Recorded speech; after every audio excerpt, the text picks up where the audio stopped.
जय हिंद दोस्तों। लोन की ईएमआई नहीं दी जा रही है, क्रेडिट कार्ड का बिल नहीं दिया जा रहा है, तो अब आप सबको आर्बिट्रेशन के नोटिस से बिल्कुल भी डरने की जरूरत नहीं है। जी हाँ दोस्तों, अगर आपका किसी भी प्रकार का कोई लोन डिफॉल्ट होता है या फिर कोई क्रेडिट कार्ड का बिल आपसे नहीं दिया जाता, तो एक डर सबसे ऊपर रहता है, एक डर सबसे ज्यादा रहता है कि कहीं हमें आर्बिट्रेशन का नोटिस ना मिल जाए, कहीं हमारे ऊपर आर्बिट्रेशन की प्रोसीडिंग स्टार्ट ना हो जाए। और अगर स्टार्ट हो गई, अगर नोटिस आ गया, तो उसमें क्या करा जाएगा, कैसे रिप्लाई दिया जाएगा, कैसे बैंक को जवाब दिया जाएगा, और अगर हम जवाब नहीं देते तो हमारे साथ क्या क्या चीजें हो सकती हैं।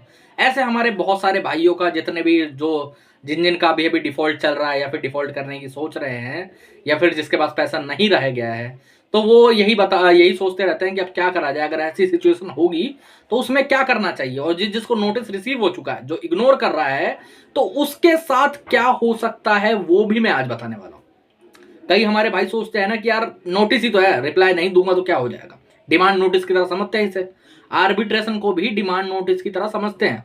तो कई लोग सोचते हैं कि यार मैं इसका जवाब नहीं दूंगा तो मेरे साथ बैंक क्या ही कर लेगा, क्या ही कर लेगा, मैं एड्रेस चेंज कर दूंगा, मैं अपना फोन नंबर चेंज कर दूंगा, तो ऐसा तो है नहीं कि मेरे दूसरे एड्रेस पे आके मेरा सामान उठा के ले जाएंगे। ऐसा मेरे सब्सक्राइबर है, उनका क्वेश्चन था कि मैंने एड्रेस चेंज कर लिया, अब तो मेरा सामान उठा के ले जा ही नहीं सकते सर, अब कैसे ले जाएंगे। तो मैं उनको भी जवाब देने वाला हूँ, उनकी जो कमेंट थी इस वीडियो के अंदर उस चीज का भी जवाब देने वाला हूँ। तो सबसे पहले तो हम लोगों को एक चीज जान लेनी चाहिए कि अगर हम लोग किसी भी प्रकार का लोन ले रखा है, किसी भी प्रकार का लोन, कोई भी क्रेडिट कार्ड हो, कैसा भी क्रेडिट कार्ड है, कैसा भी लोन है। कई भाई लोग सोचते हैं कि हमें सिक्योर लोन के अंदर आर्बिट्रेशन नहीं होता होगा, सिक्योर लोन के अंदर भी आपको आर्बिट्रेशन की प्रोसीडिंग देखने को मिल सकती है।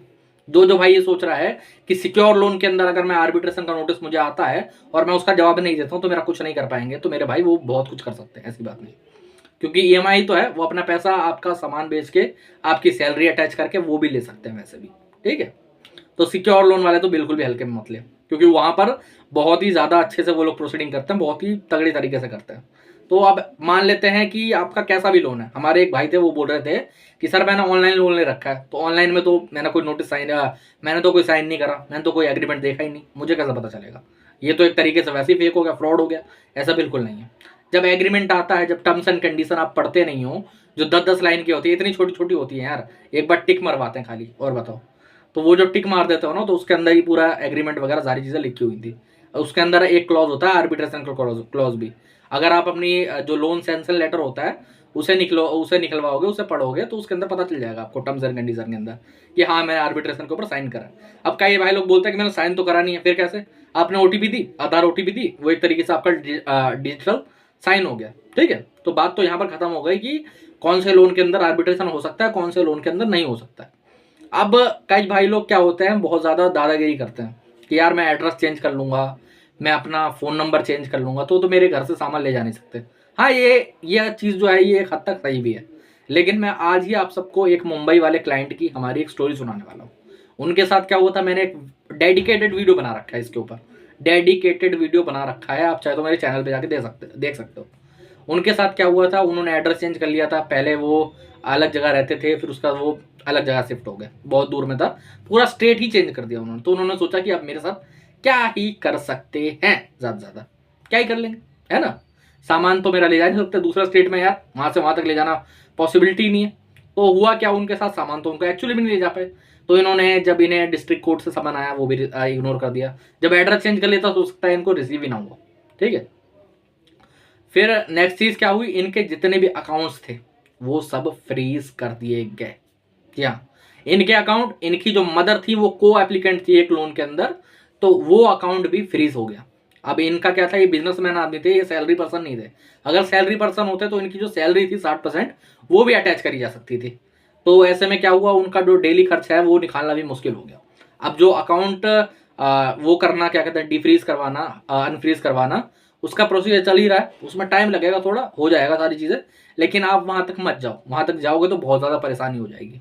इसीलिए आपको अगर आर्बिट्रेशन का नोटिस रिसीव होता है तो आपको क्या करना है। देखो, पहली बात तो 4 तरीके से आर्बिट्रेशन का नोटिस रिसीव हो सकते हैं, मेल पे, व्हाट्सएप पर, एसएमएस पे, और चौथा चीज, सबसे इंपॉर्टेंट चीज जो है वो होता है स्पीड पोस्ट या रजिस्टर पोस्ट के माध्यम से। अब कई भाई लोग सोचते क्या है कि जो पोस्ट से नोटिस आया है वो रियल नोटिस है, जो मुझे मेल पे आया है, एसएमएस पे आया है, व्हाट्सएप पे आया है, वो रियल नोटिस नहीं है। मैं आप सबको एक चीज बता देना चाहता हूँ, चारों की सेम वैल्यू है।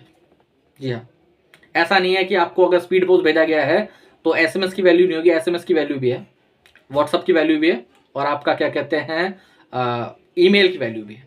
ठीक है। अब कई भाई लोग पूछते हैं कि सर मेरा जो नंबर है वो बंद हो गया, मैंने तो नंबर बंद कर दिया, मुझे तो एसएमएस पे आता ही नहीं, अब मैं कैसे करूँ? तो वैसी सिचुएशन में आपके लिए प्रॉब्लम नहीं है, मैं बता देता हूँ क्यों। अगर मान लो आपको एसएमएस पे भेजा गया होगा नोटिस और आप वहां पर जो लिंक होती है उसको क्लिक नहीं करते हो तो वहां पर शो नहीं होता कि आपने जो नोटिस है वो रिसीव हुआ है, क्योंकि रिसीव का वहां पर मैसेज नहीं आएगा। रिसीव का मैसेज नहीं आएगा, वहां पर जो आपने क्लिक करा होगा तो ओपन का मैसेज नहीं आएगा, तो उस तरीके से वो ठीक है।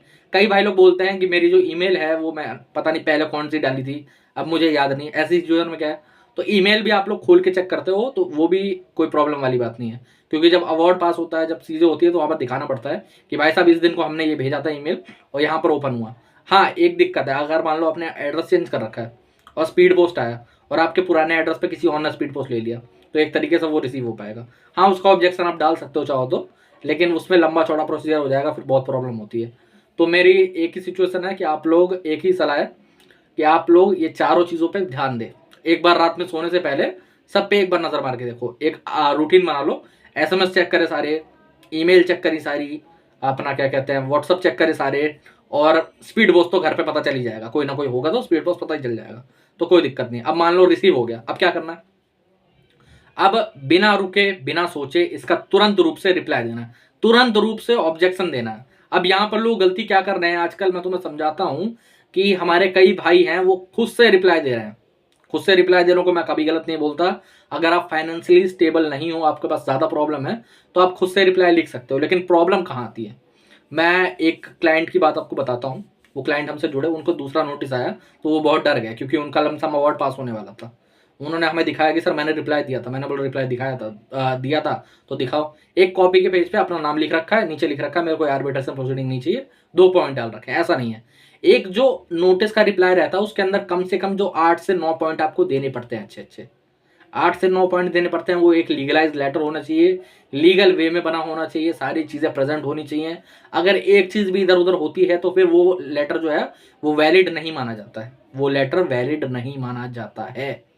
अब ऐसे में क्या करना चाहिए, देखो जैसे आपको नोटिस रिसीव हो रहा है, अगर आप अभी भी अपना डॉक्टर खुद बनना चाहते हो, मैं तो देखो फिर बोल रहा हूँ, सलाह नहीं देता मैं, अपना डॉक्टर खुद बनो, खुद से वो मत करो। अगर आपको बहुत ज़्यादा आता है, आप चाहते हो एक बार एक्सपेरिमेंट करना तो कर सकते हो, बट मेरी सलाह नहीं है कि आप अपने आप से खुद से रिप्लाई लिखें।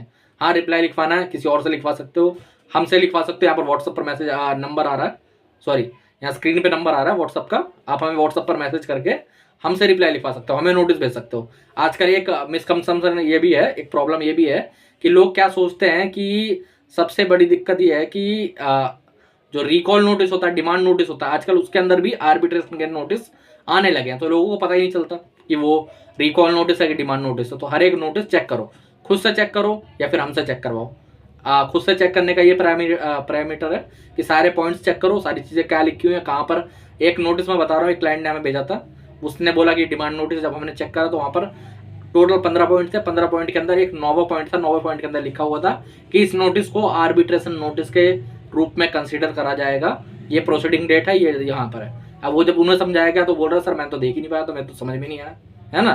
वो क्लाइंट मानने को तैयार नहीं था कि आर्बिट्रेशन का नोटिस हो सकता है, क्योंकि यहाँ पर कहीं पर भी आर्बिट्रेशन लिखा हुआ नहीं था। तो आप लोगों को जैसे ही नोटिस रिसीव होता है तुरंत रूप से उसका ऑब्जेक्शन लिखवाएं। जैसे आप ऑब्जेक्शन लिखवा देते हो फिर आप टेंशन फ्री रह सकते हो। हाँ, इसमें एक गलती और भी है, कई भाई लोग जानते हो क्या सोचते हैं कि मान लो मैंने एक नोटिस का रिप्लाई दे दिया, अब उसके बाद उन्होंने क्या करा कि उस प्रोसीडिंग को कैंसिल करके एक नई प्रोसीडिंग करवा दी कि तुम्हारे रूप से जो तुमने वो ऑब्जेक्शन दिया था उसको हटा के हम दूसरी प्रोसीडिंग कर दे रहे हैं। तो वो लोग क्या सोचते हैं कि उसका रिप्लाई दे दिया, अब इसकी देने की क्या जरूरत है ना, हमने तो एक का दे दिया रिप्लाई। ऐसा तो होता नहीं है, ऐसा नहीं है। हर एक केस नंबर जो चेंज होता है, हर एक रेफरेंस नंबर जो चेंज होता है, उसमें आपको रिप्लाई देना होता है, आप अलग अलग रूप से पॉइंट्स देख के कि क्या चीज़ें हैं क्या नहीं है। तो जैसे ही आपको आर्बिट्रेशन का नोटिस रिसीव होता है आप तुरंत रूप से उसको ऑब्जेक्शन लिखवाएं, उसके बाद आप टेंशन फ्री रह सकते हो। उसके बाद आपको कोई परेशानी लेने की जरूरत नहीं, आपको कोई टेंशन लेने की जरूरत नहीं, आपको कोई भी दिक्कत लेने की जरूरत नहीं है। हमारे भाई बेफजूल में परेशान होते हैं आर्बिट्रेशन नोटिस का रिप्लाई देने के बाद कि अब कहीं अवार्ड तो पास नहीं हो जाएगा, कहीं ये तो नहीं हो जाएगा, कहीं वो तो नहीं हो जाएगा। ऐसा नहीं है, अगर उनको अवार्ड ही पास करना होता रिप्लाई के बाद तो वो ऐसे नहीं कर सकते, क्योंकि अगर कर भी देंगे तो वो वैलिड नहीं होगा। एक बार जब आप आर्बिट्रेशन का रिप्लाई दे देते हो तो उसको चैलेंज करने के लिए उन्हें हाई कोर्ट जाना पड़ सकता है। अब वो हाई कोर्ट जा नहीं पाएंगे, वहां गए, मान लो वहां पर बोल दिया कि भाई साहब एक काम करो, आप भी नहीं, आप भी नहीं, हम अपना एक आर्बिट्रेटर दे रहे हैं, तो वो जो होगा वो एक न्यूट्रल फैसला लेगा, वो आपके और बैंक के बिहाफ पे फैसला देगा बीच में, ठीक है। तो बैंक वो बिल्कुल भी नहीं चाहता, और उसमें लीगलाइज खर्चा भी बहुत ज्यादा हो जाएगा, इसलिए बैंक अपना आर्बिट्रेटर रखता है, अपने तरफ से एक बायस फैसला देता है, जो कि कहते हैं ना एक क्या कहते हैं, दलालो टाइप का दलालो वाला फैसला दिलवाता है आर्बिट्रेटर से। तो आप सभी में मैं कहना चाहूंगा, अगर आपको आर्बिट्रेशन का नोटिस रिसीव हो रहा है तो तुरंत रूप से उसको ऑब्जेक्शन लिखवाओ, और उसके बाद आप टेंशन फ्री हो सकते हैं। अगर आप हमसे ऑब्जेक्शन लिखवाना चाहते हो, हमसे बात करना चाहते हो, हमसे एडवाइस लेना चाहते हो, होम विजिट रुकवाना चाहते हो, कॉल्स रुकवाना चाहते हो, अपना किसी भी लीगल नोटिस का रिप्लाई दिलवाना चाहते हो, तो यहाँ पर नंबर आ रहा है, आप हमें व्हाट्सएप पर मैसेज कर सकते हो, ठीक है। व्हाट्सएप पर मैसेज करके हमसे जुड़ सकते हो। तो दोस्तों आज के वीडियो में इतना ही। जय हिंद।